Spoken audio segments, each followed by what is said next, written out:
Hello friends, welcome to our YouTube channel Utopia.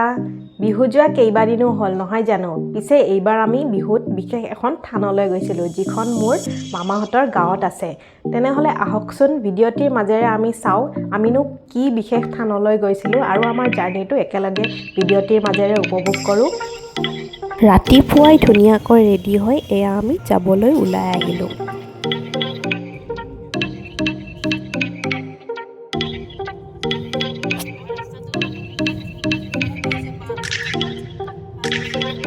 Guwahati জালুকবাৰীৰ পৰা শৰাইঘাট পাৰ হৈ আহি হাজো ৰোড হৈ আমি আহিলো তাৰ পিছত নলবাৰী হৈ আৰু এয়া এতিয়া নলবাৰীৰ গণেশ মন্দিৰ আহি পালোহি মাঘ মাহৰ এই প্ৰথম দিনটিত যিকোনো মন্দিৰতে মানুহৰ ভিৰ হোৱা দেখা যায় আৰু আমি এইবাৰ বিয়াৰ পিছত প্ৰথমবাৰ এই থানখনলৈ বুলি গৈ আছো বিয়াৰ আগতে কেইবাবাৰো মই মাহঁতৰ লগত থানখনলৈ গৈ পাইছো কিন্তু বিয়াৰ পিছত এইবাৰহে প্ৰথম গৈ আছো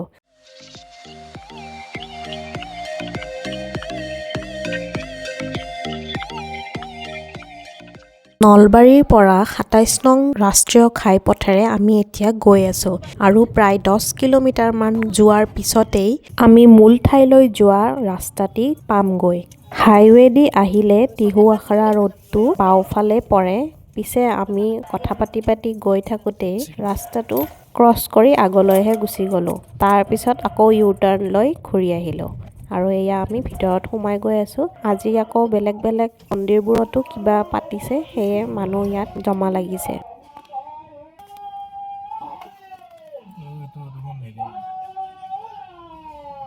গাঁৱত হোৱা এনেবোৰ অনুষ্ঠানৰ আমেজেই সুকীয়া নামনি অসমৰ প্ৰায়বোৰ অঞ্চলতে সভা মহোৎসৱ পতা হয় আৰু এই সভাখন মাঘ মাহৰ সময়তে অনুষ্ঠিত কৰা হয় এইখনে মোৰ মা আৰু দেউতা দুয়োৰে গাঁও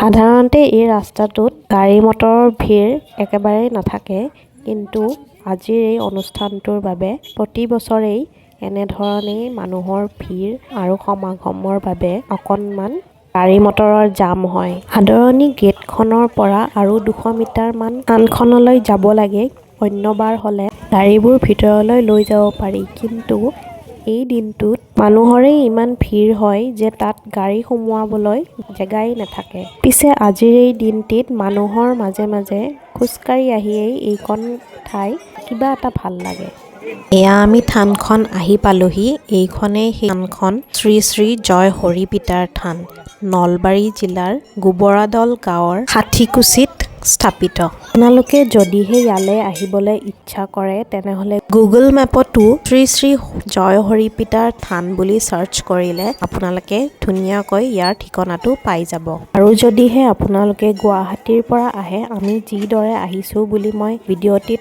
কৈ দিছো সেইমতে আহিলেও আপোনালোকে ধুনীয়াকৈ থানখন দৰ্শন কৰিবলৈ আহিব পাৰিব ভিতৰলৈ যোৱাৰ সন্মুখতেই ধুনীয়াকৈ ইয়াত পানীৰ ব্যৱস্থা কৰি ৰখা হৈছে ইয়াত মুখ হাত ধুই ধুনীয়াকৈ চাকি বন্তি দিবলৈ যাবগৈ পাৰি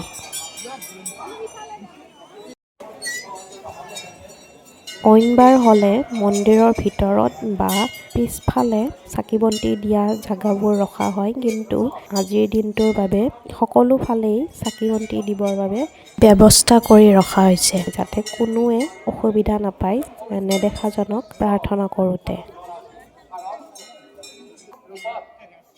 আমিও বাহিৰতে চাকি বন্তিখিনি জ্বলাই এতিয়া ভিতৰৰ মন্দিৰটো দৰ্শন কৰিবলৈ ভিতৰলৈ গৈ আছোঁ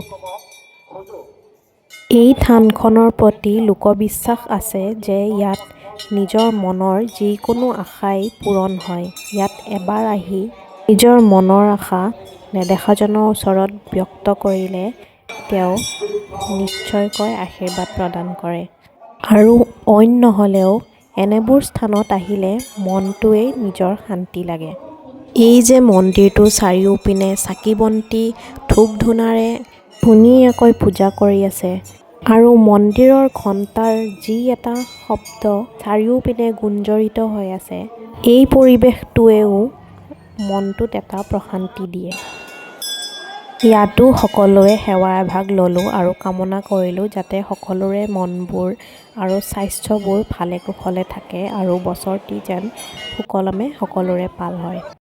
এইখিনিতে প্ৰসাদ বিতৰণো কৰি আছিলে, তাৰ পৰাই অকণ মাহ প্ৰসাদ লৈ আমি মুখত দিলোঁ। যিহেতু আমি গৈ পোৱা সময়খিনিলৈ দুপৰীয়াৰ সময়েই হৈছিল, সেয়ে ৰাতিপুৱাৰে পৰা একো নোখোৱা নেমেলাকৈ যেতিয়া চাকি বন্তি দি এয়া প্ৰসাদ গ্ৰহণ কৰিলোঁ, তেতিয়াই খুব ভাল লাগিল। আজি আমাৰ লগতে মাহী আৰু ভাইটি ভণ্টি সকলো আহিছে। এনেদৰে পৰিয়ালৰ মানুহবোৰ লগ হৈ আহিলে সঁচাকৈয়ে ভাল লাগে। আৰু যিহেতু এইখন আমাৰ মা আৰু মাহী দুয়োৰে নিজৰ গাঁও, সেয়ে চিনাকি মানুহটো ইয়াত ঢেৰ ওলাল। সেয়ে বাটতে যাকে যেনেকৈ পাৰিছোঁ মাত লগাই আমি গৈ আছোঁ। থানখনৰ চৌহদটো খুব ডাঙৰ। ভিতৰত সোমায়েই প্ৰথমে চাকি বন্তি শৰাই দিয়াৰ ব্যৱস্থা কৰা হয় আৰু পিছফালে পথাৰৰ অকণমান জেগা আছে, সেই জেগাখিনিত ভোগ বিতৰণৰ ব্যৱস্থা কৰা হয়। আমিও এতিয়া ভোগ গ্ৰহণ কৰিবলৈ যাম, কিন্তু তাৰ আগতেই এইখিনি দেখুৱাই লওঁ ৰ'ব। এই যে সৰু সৰু ল'ৰাবোৰ দেখিছে, এইবোৰ আচলতে গৰখীয়া হৈছে। আৰু এই যে পানী বটলটো খুলিবলৈ যত্ন কৰি থকা কণমানিটো দেখিছে, এইজন হ'ল মোৰ ভাগিন। এনেদৰে 108জন গৰখীয়া অৰ্থাৎ সৰু সৰু ল'ৰা, যাৰ বয়স 8 বছৰতকৈ বেছি হ'ব নোৱাৰে, তেওঁলোকক এনেদৰে বহুৱাই লোৱা হয় আৰু প্ৰথমে তেওঁলোকক থানৰ মাহ প্ৰসাদ বিতৰণ কৰা হয় আৰু তাৰ পিছতেই গৰখীয়া সেৱা অনুষ্ঠান আৰম্ভ হয়। আচলতে এই ক্লিপটো এই বছৰৰ নহয়, মই মাত্ৰ দেখুৱাবলৈকেহে এই ক্লিপটো ইয়াত লগাই দিছোঁ। কাৰণ এই বছৰ আমি গৈ পাওঁতে পলম হ'ল, যাৰ বাবে এই অনুষ্ঠানটি আমি দেখা নাপালোঁ। কিন্তু যিহেতু মই আপোনালোকক থানখনৰ বিষয়ে ভিডিঅ'টিৰ জৰিয়তে দেখুৱাবলৈ বিচাৰিছোঁ, সেয়ে এই অনুষ্ঠানটোৰ আগৰ ক্লিপখিনি হ'লেও মই ইয়াত লগাই দিছোঁ। আপোনালোকে হয়তো ধৰিব পৰা নাই যে ইয়াত কিনো চলি আছে। এই যে মানুহবোৰে গৰখীয়াবোৰক সেৱা কৰি গৈ আছে, তেওঁলোকে আচলতে প্ৰত্যেকগৰাকী গৰখীয়াকে নিজ ইচ্ছা অনুসৰি এবিধ বস্তু দান কৰে। সেয়া লাগিলে কোনো খোৱা বস্তুৱেই হওক, চকলেট, ফল বা বিহু বুলি কিছুমানে লাড়ু পিঠাও দিয়ে। ইয়াৰ উপৰি পেঞ্চিল, কলম, কাপোৰ যিকোনো বস্তুৱেই দিব পাৰে, কিন্তু প্ৰত্যেকজন গৰখীয়াকে একেই বস্তুৱেই দিব লাগিব। এইখিনিতে গৰখীয়া সেৱা অনুষ্ঠানটি পতা হয়। ইয়াৰো এক লোকবিশ্বাস আছে যে এই ধৰণে গৰখীয়াক দান কৰিলে নিজৰ মনৰ ইচ্ছা পূৰণ হয়। এতিয়া আমি যাম থানৰ ভোগ গ্ৰহণ কৰিবলৈ, অৰ্থাৎ খিচিৰি খাবলৈ। স্ক্ৰীনত সৰুকৈ আৰু এটা ক্লিপ আপোনালোকে দেখিবলৈ পাইছে। এইটো 5 বছৰ আগৰ ক্লিপ। প্ৰতি বছৰেই মানুহৰ সংখ্যা কেতিয়াও কম নহয়, বৰঞ্চ বাঢ়িহে গৈ থাকে। মোৰ ভাগিনক যেতিয়া গৰখীয়া সেৱা দিয়া হৈছিল, তেতিয়া আমি ৰাতিপুৱা সোনকালে আহিছিলোঁ আৰু তাৰে পথাৰৰ দৃশ্যটো আপোনালোকে দেখিবলৈ পাব, একেবাৰে খালী হৈ আছিল।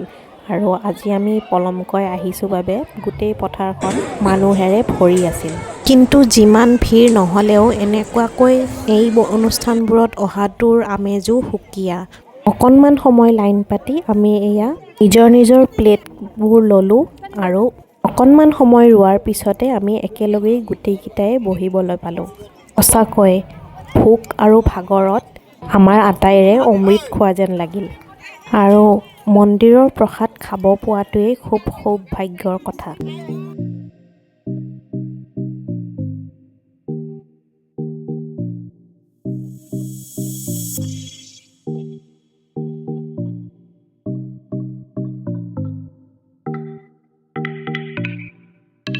এয়া মন্দিৰটোৰ চৌহদৰ চাৰিওপিনে মই এবাৰ দেখুৱাই দিছোঁ।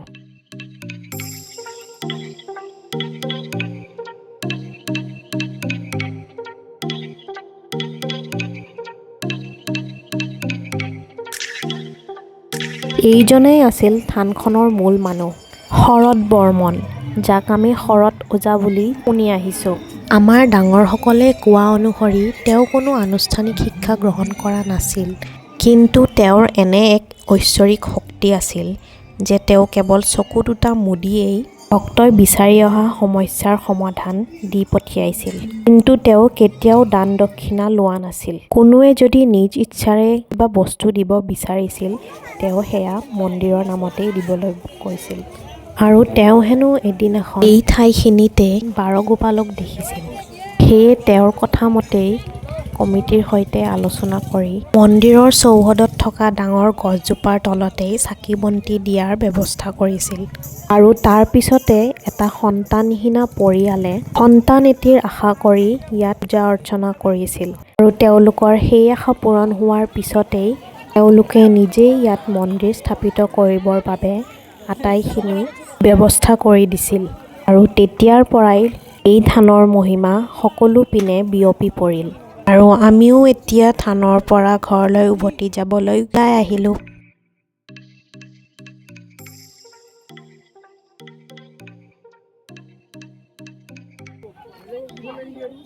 ভিডিঅ'টি সম্পূৰ্ণকৈ চোৱাৰ বাবে সকলোলৈ ধন্যবাদ। আৰু যদিহে ভিডিঅ'টি অলপ হ'লেও ইনফৰ্মেটিভ যেন লাগিল, তেনেহ'লে শ্বেয়াৰ কৰি দিব। আৰু আমাৰ চেনেলটো এতিয়ালৈ যদিহে ছাবস্ক্ৰাইব কৰা নাই, তেনেহ'লে ছাবস্ক্ৰাইব কৰি দিব এনেধৰণৰ ভিডিঅ'সমূহ পাই থাকিবলৈ।